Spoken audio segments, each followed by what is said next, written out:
ఇవన్నీ కాదు వాళ్ళు చేసి మళ్ళీ వాళ్ళు నా పార్టీ చేయించుకుంటారు ఆయన ఎంతలంటే బాడు సామాన్యం పెట్టి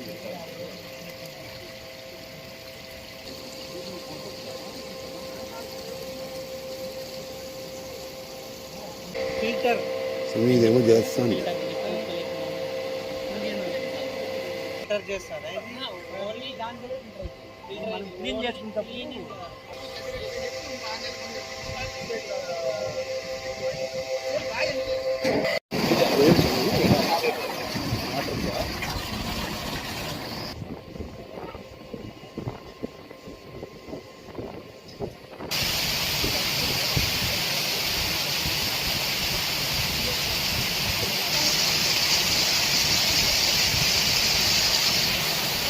ముద్దులాపురం వాటర్ ట్రీట్మెంట్ ప్లాంట్కి రావడం జరిగింది.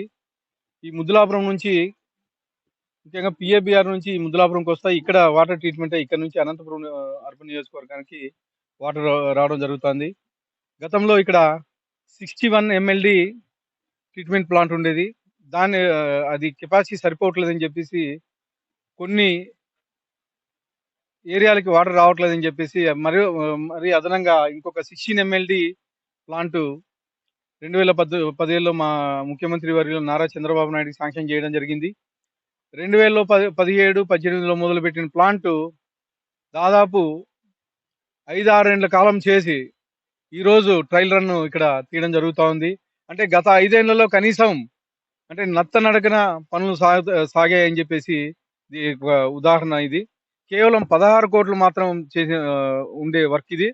16 కోట్ల పని దాదాపు గత 5 ఏళ్లలో మేము ఎప్పుడైతే అప్పుడు ఏదైతే చేశామో ఆ వర్క్ అలాగే పెండింగ్ పెట్టి గత 5 ఏళ్ళు ఎక్కడ చేసిన దాఖలాల్లో ఎగైన్ మళ్ళీ మా గవర్నమెంట్ వచ్చిన తర్వాత 5 నెలల కాలంలోనే ఈ 16 కోట్లు మొత్తం కంప్లీట్ చేసి ఈరోజు ట్రయల్ రన్ తీయడం జరిగిందని చెప్పేసి తెలియజేస్తున్నాను.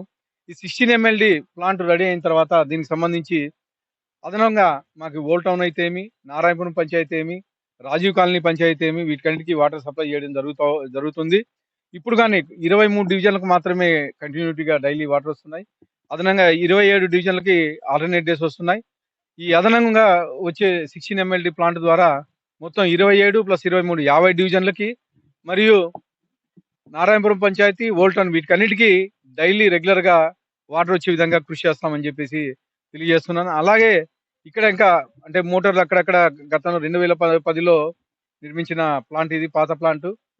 దానికి సంబంధించిన అక్కడక్కడ మోటార్లు కానీ ఎఫిషియన్సీ తగ్గాయని చెప్పి చెప్తా ఉన్నారు మా ఇక్కడ ఉండే ఇంజనీర్లు వీళ్ళంతా. ఖచ్చితంగా అక్కడైతే ఏవైతే రిపేర్లు ఉన్నాయో అవి కానీ క్లియర్ చేసేసి కంటిన్యూటీగా వాటర్ వచ్చే విధంగా చర్యలు తీసుకుంటామని చెప్పేసి తెలియజేస్తాం.